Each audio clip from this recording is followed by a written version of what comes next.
এই কলোনিতে জন্ম, এই কলোনিতে বড় হয়েছি। ভোটার কার্ড আছে, আধার কার্ড আছে, পাসপোর্ট আছে, প্যান কার্ড আছে, ড্রাইভিং লাইসেন্স আছে, আর কত কাগজ চাই? কেন কাগজ দেখাবো? বাংলার মানুষ কাগজ দেখাবে না। বাংলার মানুষ ফুটবলের রেফারি লাল কার্ড দেখায়, 21-এ দেখিয়েছে, আবার 26-এ লাল কার্ড দেখাবে।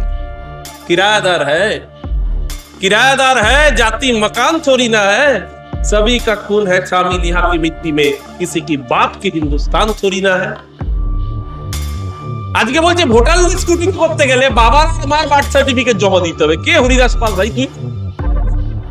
আমার ভোট নিয়ে তুমি দেশের প্রধানমন্ত্রী, আমার ভোট নিয়ে তুমি দেশের স্বরাষ্ট্রমন্ত্রী, আর ভোটে জেতার পরে তুমি আমার নাগরিকত্বকে চ্যালেঞ্জ করছো। কিন্তু আর্যভট্ট বোধহয় শূন্য আবিষ্কার করেছিল। আমার মনে হয় 2021 সালে সিপিএম এর বিধায়ক সংখ্যা কত হবে সেটা ভাবতে গিয়ে আর্যভট্ট শূন্য আবিষ্কার করেছিল। আর তার সাথে সাথে স্বাধীনতা সংগ্রামে আরএসএস আর হিন্দু মহাসভার ভূমিকা খুঁজতে গিয়েও শূন্য আবিষ্কার করে ফেলতে পারে। কোনটার জন্য আর্যভট্ট শূন্য আবিষ্কার করেছে সেটা অবশ্য আমার জানা নেই।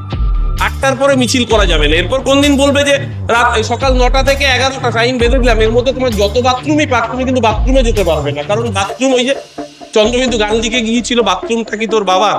তাই জন্য সিপিএম বেছে বেছে 21শে জুলাইয়ের বদলে তাহলে 21শে ডিসেম্বর গুলিটা চালাতো। বিশ্বনাথ রোহিঙ্গা দেখেছো কখনো? কিরম দেখতে হয়? খায় না মাথায় দেয়। রোহিঙ্গা সোমবারে স্নান করে, মঙ্গলবারে আর্নিং করে, বুধবার রুটি খায়, নাকি বৃহস্পতিবার লক্ষ্মীবার বলে বৃহস্পতিবারে নিরামিষ খায়? রোহিঙ্গা কেমন খায় না মাথায় দেয়। 21শে জুলাই মানে 2006 সাল 25শে সেপ্টেম্বর সিঙ্গুরের বিডিও অফিস থেকে রাজকুমার পুলো। 21শে জুলাই মানে 2006 সালের 18ই ডিসেম্বর তাপসী মালিক। 21শে জুলাই মানে 3রা জানুয়ারি 2007 গড়চক্রবেড়িয়া ভূতার মোড়ের প্রথম শহীদ ইমদাদুল। 21শে জুলাই মানে 14ই মার্চ নন্দীগ্রাম, ইমদাদুল, ভরত মন্ডল, শেখ সেলিম, সুপ্রিয়া কর, বাসন্তী জানা। 21শে জুলাই মানে বারাসাতের কাছারি ময়দান। 21শে জুলাই মানে খেলায় না পড়লে বেড়াল গাছে উঠে। এখন খেলায় পড়েছে, তাই বিজেপির বেড়ালগুলো গাছে উঠেছে। গাছে উঠে জয় মা দুর্গা, জয় মা কালী। এই নেতাজি নগর ভোট সিপিএম গর্ব করে বলতো যে এখানে সিপিএম এর সূর্য কোনোদিন অস্ত যায় না। নিয়তির কি নিষ্ঠুর পরিহাস দেখুন।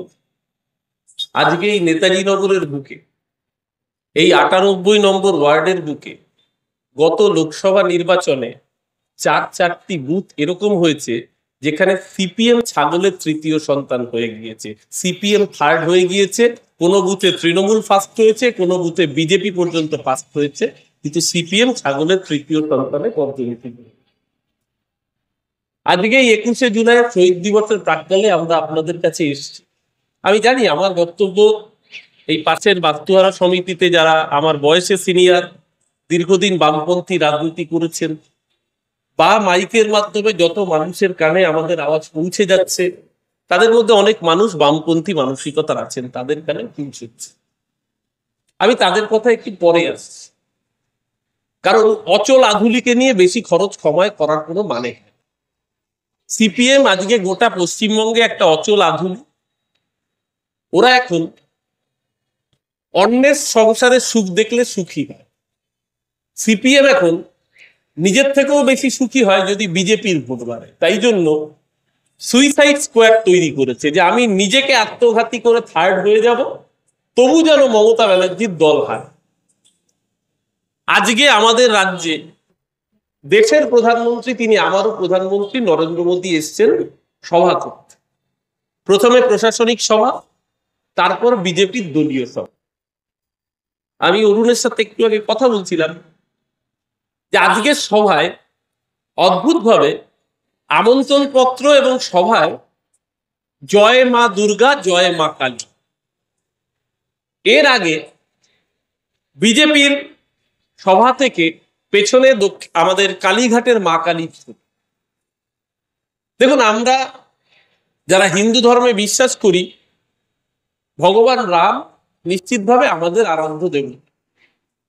আমরা বাড়িতে ভগবান রামের পুজো করি, মন্দিরে আমরা তাকে শ্রদ্ধা জানাই। কিন্তু বিজেপি, যেই বিজেপি মাত্র 1 বছর আগে প্রকাশ্যে বলেছিল দুর্গা ঠাকুরের অপমান করতে গিয়ে, কারণ আমরা দেবী দুর্গার পুজো করি, বিজেপি বলেছিল যে রামচন্দ্রের 14 পুরুষের ঠিকুজি কুষ্টি আমরা জানি, রামের বাপের নাম জানি ও 14 পুরুষের নাম জানি। দুর্গার বাপের নাম, 14 পুরুষের নাম কে জানে? এটা ছিল কোট আনকোট বিজেপির নেতা দিলীপ ঘোষের বক্তব্য, এবং বিজেপির আরো একাধিক নেতা এই কথা বলেছিলেন। যখন আজকের মঞ্চের বক্তৃতা শুরু করছেন নরেন্দ্র মোদী প্রথমত বাংলা ভাষায়, তারপরে জয় মা দুর্গা এবং জয় মা কালী এই স্লোগান। আমার খুব ভালো লাগছিল, আমি বাঙালি, আমি বাংলা ভাষায় কথা বলি।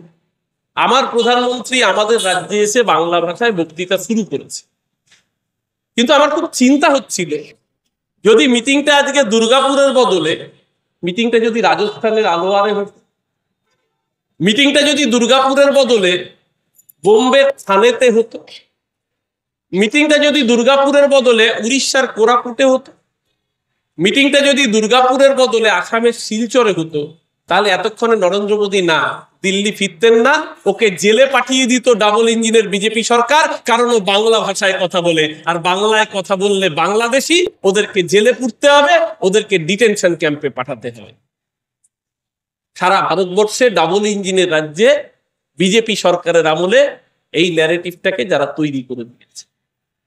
জয় মা দুর্গা, জয় মা কালী, মা দুর্গার পুজো আমরা যারা করি, আমরা যারা দেবী দুর্গার উপাসনা করি, আমাদের কাছে মা দুর্গা যেরকম একাধারে দেবী, তেমনি তার সাথে সাথে উমা আমাদের বাঙালির ঘরের মেয়ে।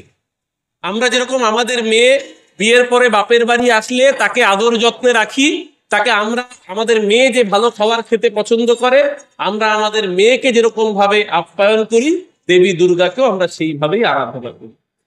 এখানে বলুন উপস্থিত, এটা তো কলোনি অধ্যুষিত অঞ্চল, বলুন এখানকার মানুষ দশমীর দিন আপনার বাড়িতে মাছ ছাড়া দশমী পালিত হয়? বলুন এই অঞ্চলের মানুষ নবমীর পূজায় আপনি মাংস ভোগ খান কি খান? বলুন এই অঞ্চলের মানুষ যারা সরস্বতী পুজো করেন বাঙাল, তাদের বাড়িতে জোড়া ইলিশ দিয়ে সরস্বতীর পুজো হয় কি হয়? আমাদের তারা মায়ের পুজো মাছ ছাড়া তারা মায়ের ভোগ সম্পূর্ণ হয় না। কালীঘাটে মায়ের পুজো মাংস ছাড়া ভোগ হয় না। আর যারা জয় মা দুর্গা বলেছে, দিল্লির বুকে গোটা দুর্গাপুজোর সময় মাছ মাংসের সমস্ত দোকান বন্ধ করে দিয়েছে গায়ের জোরে। কেন জানেন?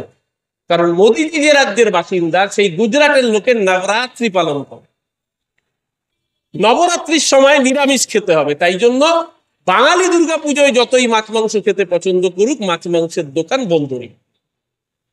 সেই বিজেপির নেতা নরেন্দ্র মোদী এসে আজকে জয় মা দুর্গা স্লোগান দিচ্ছেন। আসলে বাংলায় একটা প্রবাদ আছে, ঠেলায় না পড়লে বেড়াল গাছে উঠে না। এখন ঠেলায় পড়েছে, তাই বিজেপির বেড়ালগুলো গাছে উঠেছে, গাছে উঠে জয় মা দুর্গা জয় মা কালী বলছে। যে নরেন্দ্র মোদী জয় মা কালী স্লোগান দিচ্ছে, ওর দলের নেতা শুভেন্দু অধিকারী কদিন আগে স্লোগান দিয়েছে রাষ্ট্রবাদী মুসলমান বলে কিছু হয় না, মুসলমান মানেই রোহিঙ্গা, মুসলমানদের চ্যাংদোলা করে বের করে দিতে হবে, মুসলমান বিধায়কদের চ্যাংদোলা করে বিধানসভা থেকে বের করতে হবে, স্লোগান দিয়েছে শুভেন্দু অধিকারী। আচ্ছা, যে জয় মা কালী বললো নরেন্দ্র মোদী, কালী পুজো, কোন কালী পুজো? এই অঞ্চলে তো প্রতিটা ব্লকে আলাদা আলাদা পুজো হয়, কালী মায়ের পুজো হয়, 7 নম্বরে পুজো হয়, 5 নম্বরে পুজো হয়, 4 নম্বরে পুজো হয়, 2 নম্বরে হয়, কোন কোন ব্লকে একাধিক কালী পুজো হয়। যত কালী পুজো হয়, কোন কালী পুজো দেখেছেন শ্যামা সঙ্গীত ছাড়া কালী পুজো হয়? একটা কালী পুজো দেখাতে পারবেন যে কালী পুজোয় শ্যামা সঙ্গীত চলে না? শ্যামা সঙ্গীত, অধিকাংশ শ্যামা সঙ্গীতের রচয়িতার নাম কাজী নজরুল ইসলাম। ভাগ্যিস নজরুল ইসলাম আজকে বেঁচে নেই, নইলে তাকেও রোহিঙ্গা মুসলমান বানিয়ে দিত শুভেন্দু অধিকারী। এই জায়গায় নামিয়ে এনেছে। এই 3 দিন আগে একটা বক্তৃতা দেখছিলাম, লিডার অফ অপোজিশন, সে বক্তৃতা করতে গিয়ে বলছে পশ্চিম বাংলাটাকে রোহিঙ্গায় ভরে দিয়েছে। আর এখন বায়া তবলা, বিজেপি যদি বায়া হয়, সিপিএম হচ্ছে তবলা, সিপিএম সাথে সাথে তার সাথে পদ হতে পারে, আমি জানি না ধরবে কিনা, না ধরলে ভালো। গোটা পশ্চিমবাংলায় নাকি রোহিঙ্গা ভরে গেছে। আচ্ছা, নেতাজি নগরের যত মানুষ আছেন যাদের কানে আমার বক্তৃতা পৌঁছচ্ছে, তিনি আমার মতের বিরোধী হতে পারেন, বামপন্থী হতে পারেন, বিজেপি হতে পারেন, তৃণমূল হতে পারেন। একজন নেতাজি নগরের মানুষ বলুন তো, আপনি কবে কোন রোহিঙ্গাকে আপনার অঞ্চলে দেখেছেন? বিশ্বনাথ রোহিঙ্গা দেখেছো কখনো? কিরম দেখতে হয়? খায় না মাথা দেয়। রোহিঙ্গা সোমবারে স্নান করে, মঙ্গলবারে আর্নিং করে, বুধবার রুটি খায়, নাকি বৃহস্পতিবার লক্ষ্মীবার বলে বৃহস্পতিবারে নিরামিষ খায়? রোহিঙ্গা কেমন? খায় না মাথায় দেয়। কেউ দেখেছেন কোন রোহিঙ্গাকে? অথচ বিজেপি এমন প্রচার করছে যেন গোটা পাড়ায় প্রতিটা বাড়িতে 2টো করে রোহিঙ্গা ঢুকে গেছে। বলে 70 লাখ রোহিঙ্গা ঢুকিয়েছে তৃণমূলের সরকার। রোহিঙ্গাদের যে আদি দেশ, যেখান থেকে রোহিঙ্গাদের উৎপত্তি সেটা হচ্ছে মায়ানমার বা বার্মা। মায়ানমার টোটাল রোহিঙ্গা কত জানেন? গোটা মায়ানমারের রোহিঙ্গার সংখ্যা হচ্ছে 14 লক্ষ। আর শুভেন্দু অধিকারী বলে গেল সারা পৃথিবীতে রোহিঙ্গার সংখ্যা হচ্ছে 14 লক্ষ, আর শুভেন্দু অধিকারী বলে গেল 70 লক্ষ রোহিঙ্গা নাকি বাংলায় ঘুরে বেড়াচ্ছে। এটা হচ্ছে বিজেপি। আর আমরা উদ্ভব হয়ে ওই একটা চ্যানেল হয়েছে কুসুম কুসুম, কিসের কুসুম খায় না মাথায় দেয়, রোহিঙ্গা রোহিঙ্গা রোহিঙ্গা সবাই চিৎকার করছে। চিলে কান নিয়ে গেছে, চিলের পিছনে ছুটছে, কানটা আছে কিনা কেউ দেখবে। এই হচ্ছে ভারতীয় জনতা পার্টি। সিপিএম আরো একটা কি উপর, সিপিএম এখন তৃণমূলের খুঁত খুঁজতে হবে, তৃণমূলকে হারাতে হবে। তার জন্য এর আগে বিকাশবাবু মাঝে মাঝে এখানে আসেন, মিটিং এ বক্তৃতা দেন। আমার ছোট ভাই সায়ন আইনজীবী, ও আসে বক্তৃতা দেয়, ভালো লাগে। সিপিএম এর নেতৃত্ব আছে, এর আগের বার সৃজন এসেছিল, বক্তৃতা দিয়েছিল, ভালো। তো বাপু সৃজন, বাপু বিকাশ দা, আপনি তো ন্যায় নীতির পরাকাষ্ঠা, সারা জীবন স্লোগান দিয়েছেন বেসরকারীকরণের বিরুদ্ধে লড়তে হবে একসাথে, দিয়েছে কি দেয়নি? বেসরকারি পুঁজি কালো, সরকারি পুঁজি ভালো। তো বিকাশ দা একটু জবাব দিন। আরাক দপ্তরের জমি, যেরকম এই নেতাজি নগরের আরাক দপ্তরের কলোনি, তেমনি বিজয়গড় কলোনিও আরাক দপ্তর। আরাক দপ্তরের জমি রিফিউজি রিহ্যাবিলিটেশনের জমি, সেই জমিতে একটা সরকারি পয়সায় হল তৈরি হলো। হলটা তৈরি করলো কে? তৎকালীন সিএম দিয়ে সহযোগিতা করলো কলকাতা পৌর সংস্থা। সরকারি জমিতে সরকারি টাকায় তৈরি হল, সেই হলের নাম রাখলেন আপনারা আপনাদের নেতা নিরঞ্জন সদন, তার নামে। সরকারি জমিতে সরকারি পয়সায় তৈরি হওয়া হল, হল চালাবে কারা? নিরঞ্জন সদন ট্রাস্ট, প্রাইভেট ট্রাস্ট। মাথায় কে? সুজন চক্রবর্তী, মাথায় কে? বিকাশ রঞ্জন ভট্টাচার্য, মাথায় কে? প্রশান্ত বাবুর পরিবারের লোকজন। তো বেসরকারীকরণের বিরুদ্ধে লড়তে হবে, একসাথে লড়বেন না? আমি তো সৃজনকে প্রশ্ন করেছিলাম যে ভাই সৃজন, তুমি তো শিক্ষায় বেসরকারীকরণের বিরুদ্ধে এত লড়াই করো, যাদবপুরে লোকসভায় প্রার্থী হয়েছে, তো তুমি যখন যাদবপুর লোকসভার প্রার্থী, তোমার যাদবপুরের বুকে সরকারি জমি বিঘার পর বিঘা জমি 1 টাকার বিনিময়ে বেসরকারি সংস্থাকে দেওয়া হলো। 1 টাকার বিনিময়ে বেসরকারি সংস্থা জমি পেয়ে প্রাইভেট কলেজ তৈরি করল, Calcutta institute of engineering and management. রাজ্যের দাপুটে মন্ত্রী প্রশান্ত বাবু এই অঞ্চলের নেতা ছিলেন। প্রশান্ত বাবু দাক্ষিণ্যে 1 টাকার বিনিময়ে সিপিএম জমি নিল, সিপিএম এর পরিবার প্রাইভেট ইঞ্জিনিয়ারিং কলেজ তৈরি হলো, ভালো কথা। ও কমরেড, এই 5 নম্বরের গরিব কমরেড, 2 নম্বরের গরিব কমরেডের ছেলে, 11 নম্বরের গরিব কমরেডের বাড়ির ছেলে আজকে যদি সিআইএম এ পড়তে যায়, গিয়ে বলবে আমার বাবা এই সময় লাল ঝান্ডা করে পুকার ইনকিলাব জিন্দাবাদ স্লোগান দিয়েছে, আমি কিন্তু বাবু ক্যাপিটেশন ফি 3 লাখ 4 লাখ 5 লাখ দিতে পারবো না, আমাকে কিন্তু ওই কলেজে ভর্তি হতে হবে। একবার গেটের সামনে গিয়ে স্লোগানটা দিয়ে দেখেন দেখি, কার ধাক্কা দিয়ে বিদায় করে দেবে। বলবে কমরেডগিরি ওই নেতাজি নগরের গোল চকের পাশে দাঁড়িয়ে কমরেডগিরি করবি, এই কলেজ প্রাইভেট কলেজ, এখানে ফেলো করি মাখো তেল, নইলে বাড়ি যা মানে মানে কেটে। ওই সৃজন প্রতিদিন প্রতিবাদ করেছে শিক্ষায় বেসরকারীকরণের বিরুদ্ধে লড়তে হবে একসাথে। কেন সিআইএম এ এত টাকা ক্যাপিটেশন ফি দিয়ে ভর্তি হতে হবে? যেই সরকারের জমি দিয়েছে বাম আমলে, যেই কলেজ ইনফ্রাস্ট্রাকচার তৈরি করতে সহযোগিতা করেছে বামফ্রন্ট সরকার, সেই কলেজে কেন কমরেডের ঘরের ছেলেকে পড়তে গেলে লক্ষ লক্ষ টাকা ক্যাপিটেশন ফি দিতে হবে? 21শে জুলাই খুব গাত্রদা, শুভেন্দু অধিকারী কোর্টে মামলা করে, সিপিএম চায় 21শে জুলাই সভা আটকাতে। 21শে জুলাই কেন হবে? 20 জুলাই কেন হবে না? আহম্মক সিপিএম যদি গুলিটা 20 জুলাই চালাতো তাহলে 20 জুলাই শহীদ দিবস হতো। সিপিএম 21শে জুলাই গুলি চালিয়েছে, সেটার দায় কি আমাদের? বলে ব্রিগেডে কেন হবে না? 2011-তে ব্রিগেড হয়ে যায়। 2011-তে ব্রিগেড হয়েছিল, এই বর্ষাকালে ব্রিগেডে সভা করা কার্যত অসম্ভব। আর ব্রিগেডে এই মুহূর্তে মেট্রোর কাজ চলছে, আপনারা জানেন। জোকা মেট্রোর কাজ, 2টো স্টেশন তৈরি হচ্ছে, ভিক্টোরিয়া স্টেশন তৈরি হচ্ছে ব্রিগেড প্যারেডের মধ্যে, একটা বিরাট অংশ। আর সবচেয়ে বড় কথা, সিপিএম যদি মনে করতো যে 40 বছর পরে ওরা এ রাজ্যে শূন্য হয়ে যাবে, এ রাজ্যের বুকে ওরা অপান্তেয় শক্তিতে পরিণত হবে, তাই জন্য সিপিএম বেছে বেছে 21শে জুলাইয়ের বদলে তাহলে 21শে ডিসেম্বর গুলিটা চালাতো, তাহলে শীতকালে বেশ ব্রিগেড প্যারেড গ্রাউন্ডে সভা করতে আমাদেরও সুবিধা হতো। শীতকালে মাঠের মধ্যে সভা করলে সকলেরই ভালো লাগে। সিপিএম যেরকম বেছে বেছে শীতকালে একটা সময় ব্রিগেড করত। 21শে জুলাই নিয়ে মামলা, আজকে কোর্ট অবজারভেশন দিয়েছে 8টা অব্দি মিছিল করা যাবে, সকাল 8টার পরে নাকি মিছিল করা যাবে না। দেখুন, আমরা বিচার ব্যবস্থাকে সম্মান করি, আমরা সিপিএম এর বিমান বসুর মতো বলি না অমিতাভ লালা বাংলা ছেড়ে পালা। কিন্তু একটা জিনিস ভাবুন, একটা শহীদ দিবস একটা দলের, তাতে সকাল 8টার পরে মিছিল করা যাবে না। আমরা তো জানতাম শিব ঠাকুরের আপন দেশে আইন কানুন সর্বনেশে, আবার এটা লেখার জন্য আবার সুকুমার রায় কোনো সমন পাঠাতেন। শহীদ দিবসে মানুষ আসবে শহীদের স্মৃতি তর্পণ করতে, 8টার পরে মিছিল করা যাবে না। এরপর কোন দিন বলবে যে রাত সকাল 9টা থেকে 11টা টাইম বেঁধে দিলাম, এর মধ্যে তোমার যত বাথরুমই পাক তুমি কিন্তু বাথরুমে যেতে পারবে না, কারণ বাথরুম ওই যে চন্দ্রবিন্দু গান্ধীকে গিয়েছিল বাথরুমটা কি তোর বাবা, আগামী দিন সেই জায়গায় নিয়ে যেতে চলেছিল। মুশকিলটা হচ্ছে বিচার ব্যবস্থাকে আমরা সম্মান করি, কিন্তু কোনো বিচারপতি এমন সব মন্তব্য করেন। এর আগে আমরা এক বিচারপতিকে দেখেছি, পরে উনি নিজে বলেছেন যে আমি বিচারপতি চেয়ারে থাকার সময় বিজেপির সঙ্গে যোগাযোগ রাখতাম এবং বিজেপি আমার সাথে যোগাযোগ রাখত।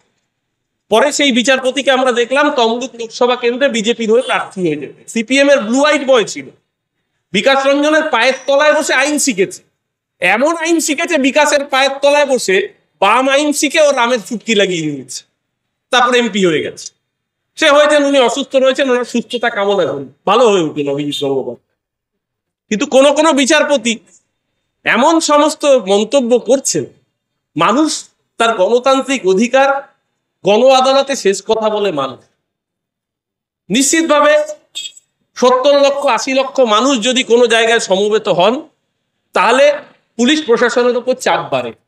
আর এবার 21শে জুলাই যেভাবে বাংলা এবং বাঙালির উপর আক্রমণ নামিয়ে এনেছে ভারতীয় জনতা পার্টি, তাতে আরো বেশি সংখ্যায় বাঙালি মানুষ তারা একত্রিত হচ্ছেন মমতা বন্দ্যোপাধ্যায়ের বার্তা নেবেন বলে। আতঙ্কিত নরেন্দ্র মোদী, বডি ল্যাঙ্গুয়েজ বদলে গেছে। দেখছেন না, আজকে মিটিং করতে এসছে, দুদিন আগে যখন মমতাদি মিছিল করেছে, তারপরে বিজেপি নিয়ে খুব একটা কথা নেই। ওর কথা হচ্ছে বিজেপি কত বাঙালি অস্মিতার পক্ষে থাকে, বিজেপি কত বাঙালিকে ভালোবাসে। ওই একটা প্রবাদ আছে না, বেড়াল বলে মাছ খাবো না কাশি যাবো। ওই বিজেপি যখন বাঙালি অস্মিতার কথা বলে, ওই বেড়ালকে মাছ পাহারা করতে বাঙালি দেবে না, বাঙালি বেড়ালের চরিত্র যায়। বিজেপি কতটা বাঙালিকে ভালোবাসে, আন্দামানের সেলুলার জেলে 70% বিপ্লবী বাঙালি। সেলুলার জেলের নাম করলো কার নামে? একটা লোক যে ব্রিটিশের কাছে 6বার মুচলেখা লিখলো যে আমি কোনোদিনও ব্রিটিশের বিরোধিতা করব না, আমি সারা জীবন ব্রিটিশ প্রভুর অনুরক্ত হয়ে থাকবো, আমি কোনোদিনও ব্রিটিশ বিরোধী লড়াইতে আর অংশগ্রহণ করব না। তার নাম বিনায়ক দামোদর সাভারকার। সেই সাভারকারের নামে সেলুলার জেল তার নামকরণ করা হলো, কোনো বাঙালি বিপ্লবীর নামে করা হলো। বিজেপি বাঙালিকে কতটা ভালোবাসে, বিজেপি বাঙালিকে এতটাই ভালোবাসে যে ক্ষুদিরাম বসুর নাম ক্ষুদিরাম সিং করে দিতে হবে। আসলে বিজেপির কাছে কোনো স্বাধীনতা সংগ্রামের ইতিহাস নেই। আমাদের সাথে সিপিএম এর হাজার দূরত্ব আছে। সিপিএম কে, কমিউনিস্ট পার্টিকে আমরা হাজারবার গালি দেব, কিন্তু কমিউনিস্ট পার্টির অন্তত স্বাধীনতা সংগ্রামে তাদের পূর্বপুরুষদের কয়েকজনকে খুঁজে পাওয়া যায়। চট্টগ্রাম অস্ত্রাগার লুণ্ঠনের সঙ্গে সম্পৃক্ততা পাওয়া যেতে পারে। জাতীয় কংগ্রেসের উত্তরাধিকার রয়েছে স্বাধীনতা সংগ্রামে, কংগ্রেস ছাড়া দেশ স্বাধীন হতো। কিন্তু আর্যভট্ট বোধহয় শূন্য আবিষ্কার করেছিল। আমার মনে হয় 2021 সালে সিপিএম এর বিধায়ক সংখ্যা কত হবে সেটা ভাবতে গিয়ে আর্যভট্ট শূন্য আবিষ্কার করেছিল। আর তার সাথে সাথে স্বাধীনতা সংগ্রামে আরএসএস আর হিন্দু মহাসভার ভূমিকা খুঁজতে গিয়েও শূন্য আবিষ্কার করে ফেলতে পারে। কোনটার জন্য আর্যভট্ট শূন্য আবিষ্কার করেছে সেটা অবস্থা আমার জানা নেই। যাদের রক্তে স্বাধীনতা সংগ্রামের ইতিহাস নেই, তারা দেশপ্রেম নিয়ে আমাদেরকে জ্ঞানের বাণী। আপনি ভাবুন, এখানকার সমস্ত মানুষ উদ্বাস্তু কলোনির বাসিন্দা। আজ বুকে হাত দিয়ে বলুন, যাদের বয়স 40 বছরের ওপরে, তাদের 100 জনের মধ্যে 95 জন মানুষের বাবা বা মায়ের বার্থ সার্টিফিকেট নেই, যাদের বয়স 40 বা 35-এর উপরে। আমি বলছি 100 জনের মধ্যে 5 জন খুঁজে পেলে অনেক বেশি পাবে। আপনি বলুন আমি সত্যি কথা বলছি না মিথ্যা কথা বলছি? আজকে বলছে ভোটার লিস্ট স্ক্রুটিনি করতে গেলে বাবার আর মার বার্থ সার্টিফিকেট জমা দিতে হবে। কে হরিদাস পাল ভাই তুই? আমার ভোট নিয়ে তুমি দেশের প্রধানমন্ত্রী, আমার ভোট নিয়ে তুমি দেশের স্বরাষ্ট্রমন্ত্রী, আর ভোটে জেতার পরে তুমি আমার নাগরিকত্বকে চ্যালেঞ্জ করছো। কুচবিহারের একজন বাসিন্দা উত্তম কুমার ব্রজবাসী, বাপের জন্য সে পশ্চিমবঙ্গের বাইরে যাওয়া দূর, কুচবিহারের বাইরে যায়নি, হতদরিদ্র একটা মানুষ। কুচবিহারের দিনহাটা বিধানসভার বাসিন্দা, সাদিয়াল চক গ্রাম, বিধানসভার পার্ট নাম্বার 108। উত্তম ব্রজবাসীর নাম 2020 সালের ভোটার লিস্টে রয়েছে, সিরিয়াল নাম্বার 721। এই উত্তম ব্রজবাসীর নাম, কেউ বলতে পারে 20, তাহলে 19-এ সে বাংলাদেশ থেকে এসছে। সিপিএম এর আমল 2008 সালের ভোটার লিস্ট, 2009 লোকসভা নির্বাচনের আগে 2008 সালের ভোটার লিস্টে উত্তম ব্রজবাসীর নাম রয়েছে। তাকে এনআরসি ফরেনার ট্রাইব্যুনাল অ্যাক্টে গুয়াহাটি রিফিউজি ক্যাম্প থেকে আসাম সরকার নোটিশ পাঠাচ্ছে। কোন এখতিয়ারে? অন্য রাজ্যের মানুষ আমার রাজ্যের মানুষকে নোটিশ পাঠাতে পারে? কোনোভাবে পারে না। উত্তম ব্রজবাসী রোহিঙ্গা মুসলমান, একটা রাজবংশী সম্প্রদায়ের মানুষ। আরতি ঘোষ একজন মহিলা, রোহিঙ্গা মুসলমান, বলছে বাংলাদেশি ঘুষপেটিয়া। দেবাশিস দাস, কার্তিক বিশ্বাস, নারায়ণ মণ্ডল, যাদেরকে নোটিশ পাঠিয়েছে তারা কেউ মুসলমানও নয়, এমনকি হিন্দু। সবচেয়ে বড় কথা, যদি সে মুসলমানও হয় সেটা তার অপরাধ। এই ভারতবর্ষ যখন স্বাধীন হয়েছে, পাকিস্তান তখন পূর্ব পশ্চিম পাকিস্তান এক, দুই পাকিস্তান মিলে যতজন মানুষ মুসলমান পাকিস্তানকে আপন করে নিয়েছিলেন, সেদিনকে তার থেকে বেশি মানুষ ভারতবর্ষকে আপন করে নিয়েছিলেন। किराएदार है, जाति मकान थोड़ी ना है, सभी का खून है शामिल यहाँ की मिट्टी में, किसी की बाप की हिंदुस्तान थोड़ी ना है। মৌলানা আবুল কালাম আজাদ, তাকে যে মুসলমান বলে ট্রিট করতে হবে? নেতাজির সহচরী, আজাদিন ফৌজের বিশ্বস্ত সেনানী, তাদেরকে আগে মুসলমান বলে আলাদা করে ট্রিট করতে হবে? যে অসভ্যতার রাজনীতি আমদানি করতে চলেছে ভারতীয় জনতা পার্টি, কথায় কথায় মুসলমান, কথায় কথায় রোহিঙ্গা, বার্থ সার্টিফিকেট দেখাতে হবে। তুই কে হরিদাস পাল, তোকে কাগজ দেখাতে হবে ভাই? এই কলোনিতে জন্ম, এই কলোনিতে বড় হয়েছি, ভোটার কার্ড আছে, আধার কার্ড আছে, পাসপোর্ট আছে, প্যান কার্ড আছে, ড্রাইভিং লাইসেন্স আছে, আর কত কাগজ চাই? কেন কাগজ দেখাবো? বাংলার মানুষ কাগজ দেখাবে না। বাংলার মানুষ ফুটবলের রেফারি লাল কার্ড দেখায়, 21-এ দেখিয়েছে, আবার 26-এ লাল কার্ড দেখাবে। আপকি বার 200 বার পগার পার করে রেখে দিয়েছে, গঙ্গা পেরোতে পারে। আর ওই অনামুখ গুলো বদল কুতকুত, তো মাই দিদি গই আপকি বার 200 পার, এমন থাপ্পড় মেরেছিল বাংলার মানুষ 1.5 বছর এখানে আসেনি। ওরা বাঙালিকে এত ভালোবাসে, ওই জন্য বাংলার 100 দিন আর আবাসের টাকা আটকে রেখেছিল। বলে আধার কার্ডের সাথে ভোটারের লিঙ্ক নেই। ওরে হরিদাস পাল, তোর মধ্যপ্রদেশে 38% আধার কার্ডের সাথে ভোটার কার্ডের লিঙ্ক হয়নি। মধ্যপ্রদেশের টাকা আটকেছিস? আটকায়নি। বাংলায় 5162 জন, মানে 0.03%, 1%ও না। অনেকে আপনারা জানেন বয়স হয়ে গেলে বায়োমেট্রিক, তার আঙুলের ছাপ মেলে না, আধারে সমস্যা হয়। অনেকের রেটিনা স্ক্যানে সমস্যা হয়, চোখে ছানি পড়ে গেল। 5162 জন, এটা আমার তথ্য নয়, সংসদে কেন্দ্রীয় সরকার লিখিত প্রশ্নের উত্তর দিয়ে জানিয়েছে যে 5162 জনের আধার কার্ডের ডেটায় মিসম্যাচ পাওয়া গেছে। তার জন্য গোটা বাংলার প্রায় 2.5 কোটি মানুষের 100 দিনের কাজের টাকা আটকে রেখেছিল 2 বছর, 2.5 বছর, 3 বছর ধরে। অভিষেক বন্দ্যোপাধ্যায়ের নেতৃত্বে আমরা দিল্লি গেছি, আন্দোলন করেছি, এখানে রাজভবনের সামনে ধর্ণা করেছি, তারপরেও টাকা ছাড়েনি। মমতা ব্যানার্জির সরকার নিজের যে বরাদ্দ টাকা, সেই টাকা থেকে 100 দিনের টাকা মিটিয়েছেন। এবার হাইকোর্টে থাপ্পড় খেয়েছে, আমি জানি না এরপর কবে টাকা ছাড়বে। আর যে নীতিবাগী বামের এত বড় বড় নীতির কথা শোনান, আগামী দিন যদি বিকাশ দা এখানে কখনো মিটিং করতে আসেন, আমি কংগ্রেসদের উদ্দেশ্যে বলে যাই, বিকাশ দা তো নীতির পরাকাষ্ঠা, একটা নীতির উদাহরণ দিয়ে দেন। কদিন আগে আপনারা শুনেছেন তৃণমূলের এক বাজে নেতা, খুব বাজে নেতা, তার বিরুদ্ধে অভিযোগ সে দুর্নীতি করে অন্যের জমি দখল করে পুকুর বুঝিয়ে বাড়ি তৈরি করেছে, বিশাল প্রাসাদ হাঁকিয়েছে, হোয়াইট হাউস সেই প্রাসাদের নাম। কে সেই নেতা? সেই নেতার নাম জয়ন্ত সিং ওরফে জেসিবি। আপনারা সকলে দেখেছেন সেই সংবাদ মাধ্যমে সেই সংবাদ। হাইকোর্ট রায় দিয়েছে জেসিবির বাড়ি ভেঙে দিতে হবে তৃণমূলের নেতা। হাইকোর্ট রায় দিয়েছে তৃণমূল নেতার বেআইনি বাড়ি ভেঙে দিতে হবে। যারা এত নীতিবাগী, ন্যায় নীতির পরাকাষ্ঠা, ওই জেসিবির বাড়ি যাতে ভাঙানো হয় তার জন্য কোর্টে গিয়ে মামলা করছে কে? মাননীয় বিকাশ রঞ্জন ভট্টাচার্য। তৃণমূল নেতার বেআইনি বাড়ি ভেঙে দিতে হবে, হাইকোর্ট রায় দিয়েছে, আর সেই বেআইনি বাড়ি বাঁচানোর জন্য মামলা করছে রাজনীতির জ্ঞান শোনানো বিকাশ ভট্টাচার্য, সব্যসাচী চক্র চ্যাটার্জি গ্যাং। এরা মানুষকে নীতি শিক্ষা দেবে। বিকাশ ভট্টাচার্যের কাছে যদি আজকে জানতে চাই, হোয়াইট পেপার পাবলিশ করুক না বিকাশ ভট্টাচার্য, দম থাকলে। রাজা এসসি মল্লিক রোড সম্প্রসারণ কোথায় হওয়ার কথা ছিল? আজও চলে যান না প্রাইভেট আইরিশ হসপিটাল, আজও আইরিশ হসপিটালে যাবেন, দেখবেন ইলেকট্রিক মিটারটা গণ উদ্যোগ বাজার ব্যবসায়ী সমিতির নামে। কেন? প্রাইভেট নার্সিং হোমের ইলেকট্রিক মিটার কেন গণ উদ্যোগ বাজার ব্যবসায়ী সমিতির নামে? পুরো বাজারটা ওখানে স্থানান্তর হওয়ার কথা ছিল, G+4 বিল্ডিং। মেয়র বিকাশ ভট্টাচার্য রাতের অন্ধকারে G+7 হয়ে গেল। মেয়রের এক্সট্রা ক্ষমতা বলে সেই বিল্ডিং এর রিভাইজ প্ল্যান স্যাংশন হলো, কিন্তু ব্যবসায়ীরা পুনর্বাসন পেল না, ওটা বিক্রি হয়ে গেল বড় লোক অবাঙালি নার্সিং হোম ব্যবসায়ীর কাছে। কত ডিল হয়েছিল বিকাশ বাবু, কারা খেয়েছিল বিকাশ বাবু? আর সেই ব্যবসায়ীরা যখন এরপর সিপিএম এর গাঙ্গুলি বাগান জোনাল অফিসে গিয়ে বুদ্ধবাবুর কাছে দরবার করতে গেছে, তখন সামলাতে পারেনি।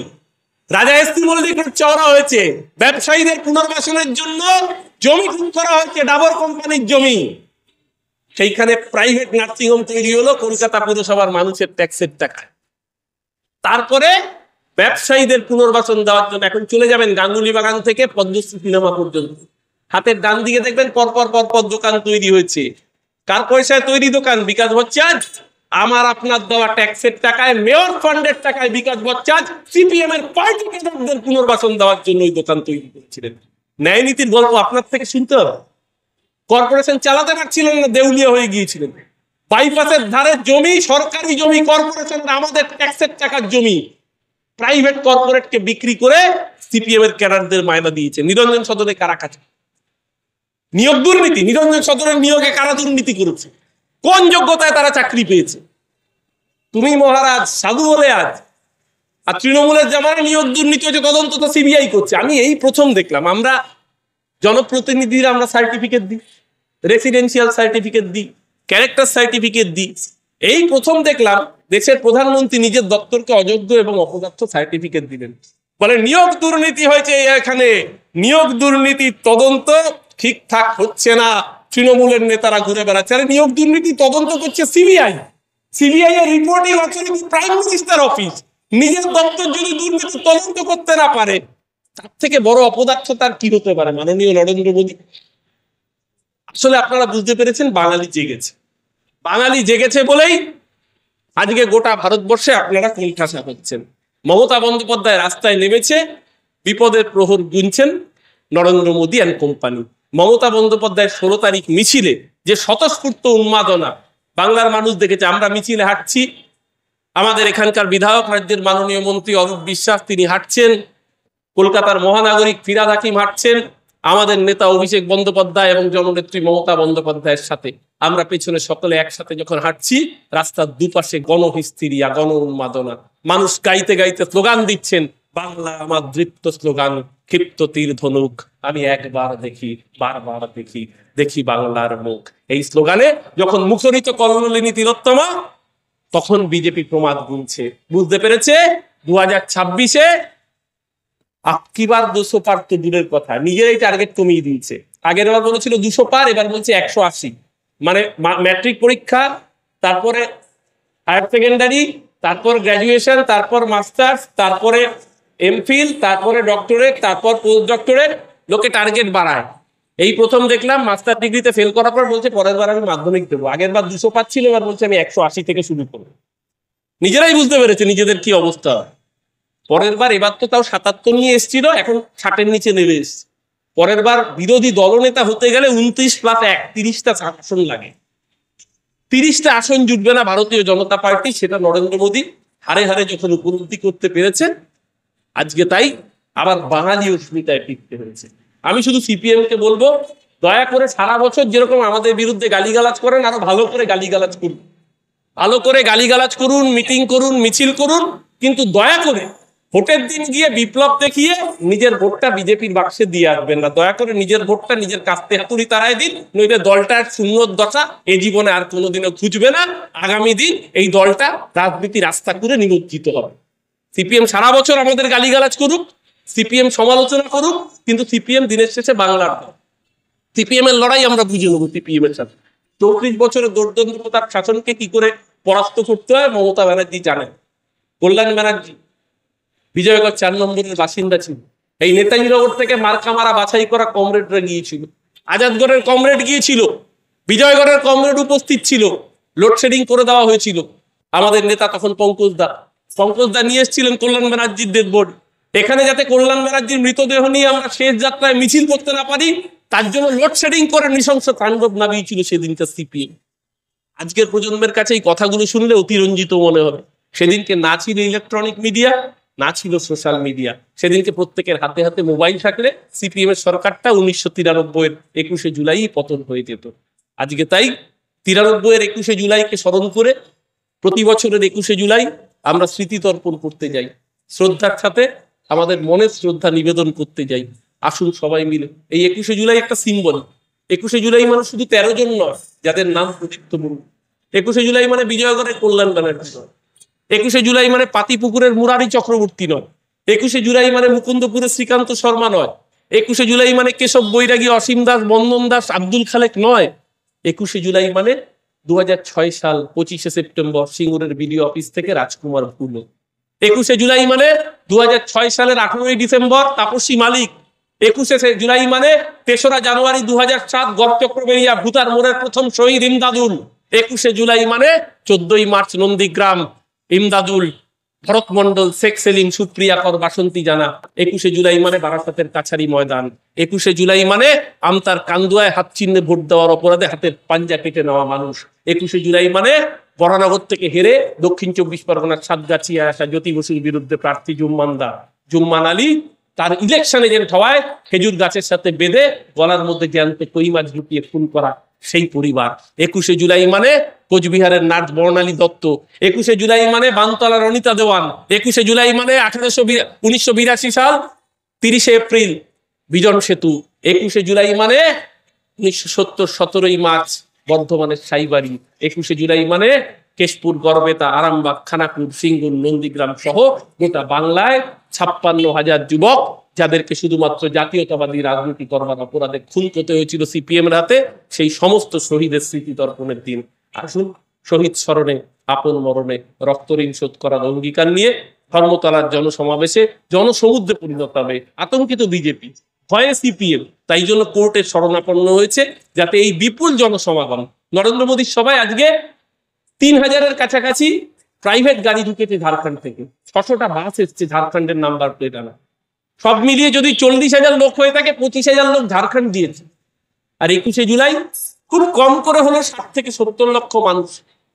স্বাভাবিকভাবে যখন এই জনসমাগম, এই জনসুনামি সব চ্যানেলকে দেখাতে বাধ্য হবে, কারণ চ্যানেলের ক্যামেরায় জনসমুদ্র ছাড়া কিছু দেখা যাবে না, তখন ভোটের আগেই বিজেপি গোহারা হেরে বসে থাকবে, ভোটের আগেই সিপিএম তারা গতিহারা হয়ে বসে থাকবে। তাই জনসমুদ্রকে আটকানোর জন্য ছলে বলে কৌশলে যত রকমের অপকৌশল প্রয়োগ করবার চেষ্টা করছে যারা, তাদেরকে জবাব মানুষ শহীদ স্মরণের রাস্তায় মমতা বন্দ্যোপাধ্যায়ের আহ্বানে রাস্তার রাজপথ গড়িয়ে স্লোগান তুলে আজকে বাংলা এবং বাঙালির বঞ্চনা, তার সাথে সিপিএম এর আমলের অত্যাচারের বিরুদ্ধে শপথ নিয়ে 2026 বাঙালির সরকার বাংলার বুকে তৈরি হবে চতুর্থবারের মতো মা মাটি মানুষের সরকার, যেই সরকার গরিব মানুষের কথা বলবে, যেই সরকার গরিব মানুষের জন্য কাজ করবে।